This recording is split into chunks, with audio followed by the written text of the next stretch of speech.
Hello everyone. In this lecture, I am going to discuss about the topic that is very important for exam point of view.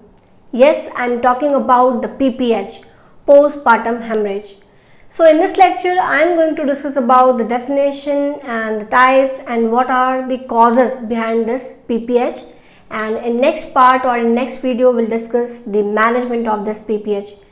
So please keep on watching this video and watch till end, because here I am going to discuss very important to the point and concise point to describe this PPH. So what it is? If we traditionally define this PPH, then if the blood loss is more than 500 ml in the vaginal delivery, or if the loss is more than 1000 ml in cesarean section, then we are called it as PPH. But the actual loss is much more than what we define in the definition. So if we clinically diagnose the patient with this condition, then we must know about the basic other things, and we must watch a woman very carefully, because with the loss of particular amount of blood, the woman may have decreased blood pressure and she may have hypotension. And to compensate this loss, the heart works more.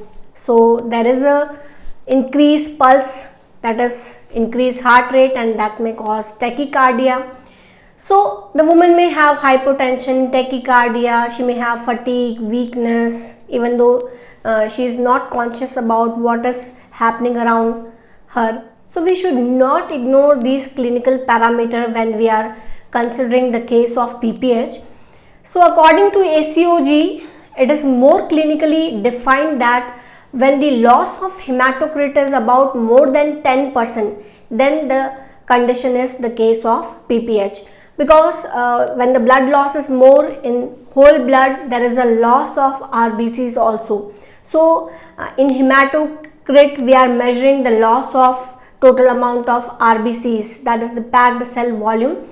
We are measuring. So if it is more than 10%, then we can say that the woman is having PPH according to this ACOG definition, American College of Obstetrician and Gynecologist.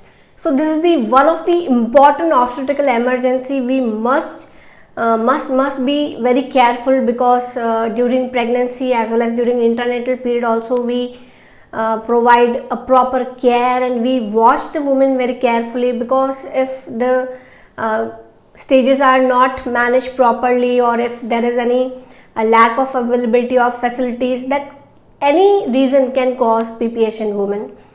So we should not ignore this, because it is the one of the reason that may cause maternal death also. Okay, so what are the types of PPH? There is primary and secondary PPH. So primary, when the bleeding happen just after the delivery but within 24 hours, and secondary means when the bleeding appears after or beyond 24 hours but within the puerperal period from 6 to 12 weeks. So that could be called as the delayed or late puerperal hemorrhage, that is the secondary PPH. But out of these two, the most common cause is the primary PPH, where the bleeding appears during 24 hours after delivery. So in primary PPH also there is again two division. One is the third stage hemorrhage and the true PPH. So third stage hemorrhage, as we know that third stage means the expulsion of placenta. So when the placenta is not expelled out and the bleeding appears heavily, then we are called it as third stage hemorrhage. And the true PPH means the bleeding appears after the expulsion of placenta. So out of them also the most common cause is the true PPH, when the bleeding is usually appears after the expulsion of placenta. Now what are the reasons or the causes behind this placenta? So if we broadly classify all the causes in the primary PPH, then there are the 4 T's. So there is a tone, trauma, tissue and thrombin. So these are the 4 T's that usually causes primary PPH, and out of them the most common cause overall is the atonicity of the uterus. So before we go with this, first let's see what is the normal mechanism to control the bleeding after the delivery. So what happened, there is a strong uterine and contraction ability of myometrium that compresses the blood vessels. As we know that the arrangement of myometrial fibers, that is the crisscross arranged muscle fibers which are called as living ligature, they occlude blood vessels at the time of contraction. Yes, we know that. So when the vessels are compressed by these contractive and retractive ability of muscle fiber, they stop bleeding. As well as the another mechanism is the hypercoagulable state of pregnancy, where the clotting factors are more. So combinedly both work upon together, and first the blood vessels are compressed by this mechanism, and secondly the clotting factors accumulated that tone side. So once they accumulated, they start forming clot there at the tone end of vessels, and thereby the bleeding stops in normal. But what happened in the atonicity? In atonicity, the effective uterine contraction and retractive ability of muscle fibers are lost. So effectively the fibers are not compressing these vessels. Then what happened? The vessels remain open and they bleed. Yes. So let's see what all risk factors are there in which this contraction and retractive ability is lost. Yes. So first is the grand multipara. So in this condition, when the woman delivers more than 5 times, what happened? So firstly, such women are usually anemic because they became pregnant more than 5 times, and along with that their placenta are not implanted or invade the normal endometrial lining, which usually happens in normal. Yes, so normally we know that the placenta is usually implanted and invade the endometrial lining. But here what happens in grand multipara, it invades more and more deeply with subsequent pregnancy. So there may be a chance of morbid adherent placenta, where the placenta gets attached deeply in the myometrium or maybe in perimetrium, and once this thing happened, then what happened? So these invading tissues mechanically obstruct the contractive force or ability of muscle fiber, and thereby it is not compressing the vessels, and that may cause bleeding. Okay. The another reason is the over distension of uterus, where the uterus is enlarging more and more. So what happened when the uterus is enlarged more? Then there is more difficulty to contract this large size uterus. So what all condition is there where the uterus become more enlarged, like in multiple pregnancy, where when the 2 or more fetuses are growing inside a uterine cavity at a single time. So in that condition also the uterus is enlarging more. When the polyhydramnios are there, where the amniotic fluid volume is increasing more, or if the baby is too large, that is macrosomia. In either of the condition, the uterus is growing more, and with this large uterine size, the contractive and retractive ability is not that much good to obstruct these blood vessels. Okay. Now the next is the prolonged labor or precipitate labor. So in prolonged labor, what happened? The duration of this first and second stage is combinedly going up, that it is more than 18 hours. So when the uterus is contracting from last 18 to 20 hours vigorously, then there will be a muscle fatigue, because now there is no that much strong contraction that compress the blood vessels, because the muscle usually tired by continuous contracting from last 18 to 20 hours. So there is a muscle fatigue, and that may lead into the atonicity, and that may cause the open tone vessels, and which are responsible for bleeding. Okay. And in next precipitate labor, what happened? Precipitate means when the combined duration of first and second stage of labor is usually shortened up, that is less than 2 hours. So suddenly the large size uterus is not compensated with this diminished content of uterus, where the content is wholly expelled out, and it is not compensated with this smaller size uterus. So there is a lack of uterine contractibility and retractibility of muscle fiber, and that is not compensated, and they left open and start bleeding in precipitate labor. And the another risk factor is the mismanaging of third stage of labor, because we know that the placenta gets separated with the uterine contraction only, and if the uterine contraction is not there and you are start pulling and giving traction to the cord, then what happen? The placenta will not come out. It will partially separated, or it will separate slightly and causes bleeding. Okay, so if the third stage is not managed properly, then there may be a chance that maybe the placenta comes out but some tissues and fetal membrane left behind. That also may cause bleeding. So if we are not managing the third stage properly, then again it may cause bleeding. Okay, and suppose if the woman is having uterine fibroids where the smooth muscles, non-cancerous tumors are there in the myometrium, then what happen? Again these tumor cells usually mechanically obstruct the effective contraction and retraction, and with this mechanical obstruction the vessels won't be able to occlude, and if they won't occlude, then the bleeding will happen. Okay, if the woman is malnourished or anemic, then such type of woman can't even tolerate the small amount of blood loss also. So we cannot wait for 500 ml or 1000 ml of blood to loss in such women.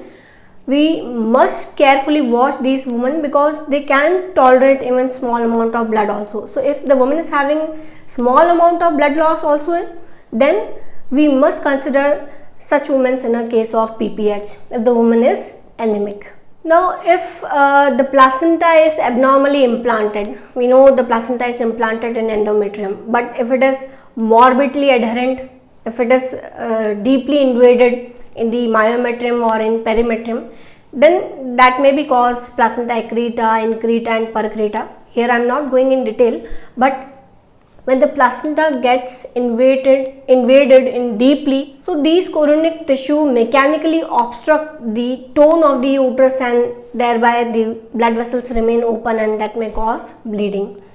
And if the woman is having APH, antepartum hemorrhage, in either of the condition, whether she may have placenta previa or abruptio placenta, in either of condition the woman may develop PPH, because in placenta previa what happened, the placenta is low lying, we know.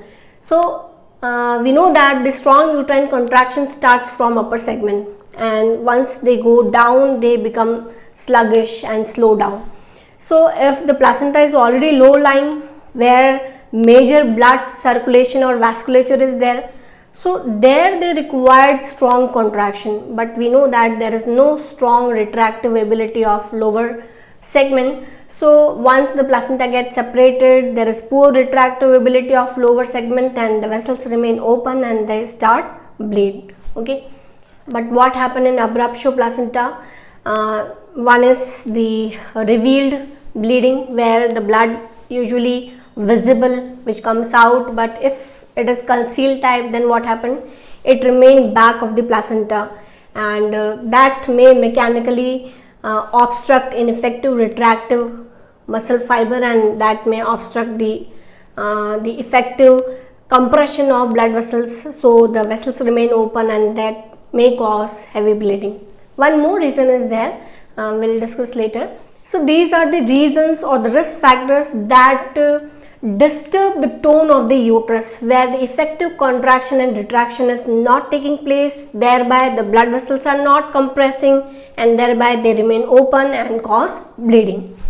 So the reasons are grand multipara, overdistension of uterus, malnourishment or the anemia, prolonged or precipitate labor, the abnormally implanted placenta, mismanaging the third stage of labor, antepartum hemorrhage. Okay, so these are the risk factors that may cause atonicity of the uterus, which is the one of the commonest reason to cause primary or PPH. Okay, now the second T is the trauma, where any tear or tone is there in a genital tract, whether it is in cervix, in vagina, in perineum, or because of any obstructed labor there is a uterine rupture. So if there is any tone in any genital tract region, then it may cause heavy bleeding. So yes, episiotomy is a planned incision in perineum, but it is also a tear or tone in perineum. So there may be a loss if it is not managed properly. Then the third T is the retained tissue. T is tissue.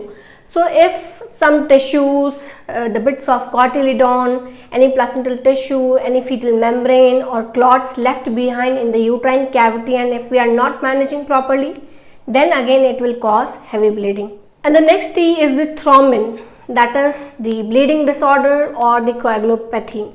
So yes, there may be acquired or the congenital region. The congenital regions are less, but the acquired obstetrical regions are more, like in abruptio placenta, in HELLP syndrome, and in the preeclampsia, eclampsia. So like in HELLP syndrome, what happened? There is a low platelet count, and if platelets are low, then clot will not form properly, and that may cause bleeding.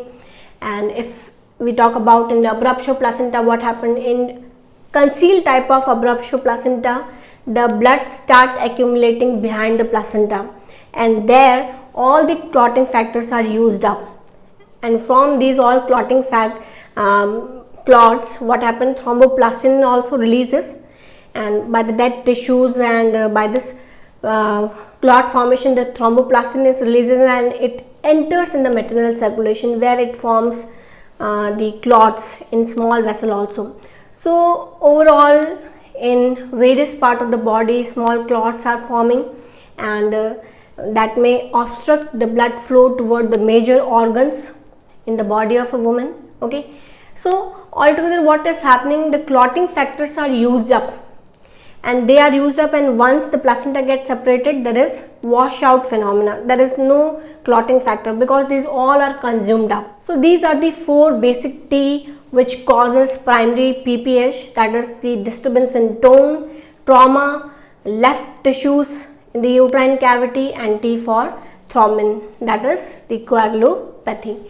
So the most common cause for the primary PPH is the atonicity of the uterus, where the normal tone is usually disturbed.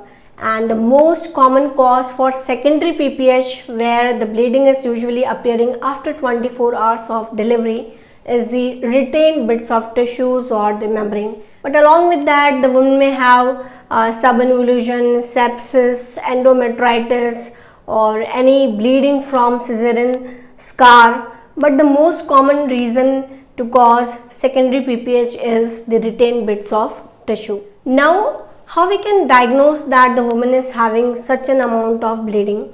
So to measure this clinically, we can measure the amount of blood loss by measuring the wet gauze piece or the wet clothes or the spilled blood.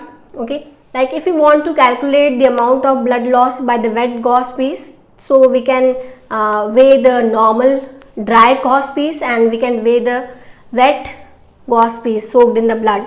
So we can weigh both of them, and we can minus both the figures. So we have estimated blood loss by this.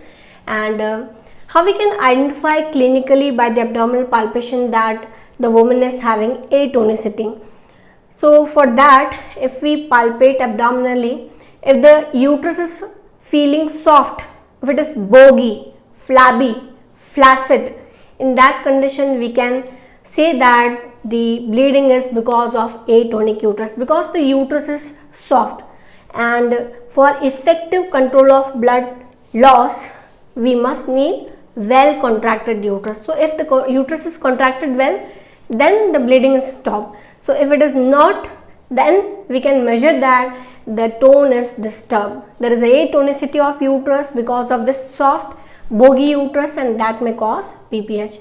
But if we are palpating, the uterus feel firm, well contracted, still woman is having bleeding, then there is a chance that there is any trauma or tear is there. So we must examine a woman very carefully where the tear is there, because the tear in cervix, vagina, or because of any uterine rupture, the woman may bleed. Although it is well contracted, but because of this tear, the woman may bleed heavily. So in this lecture, we have discussed very concisely what is PPH and what are the types of PPH and what all risk factors are there to cause PPH. So in next video, we'll discuss the management of PPH. Thank you.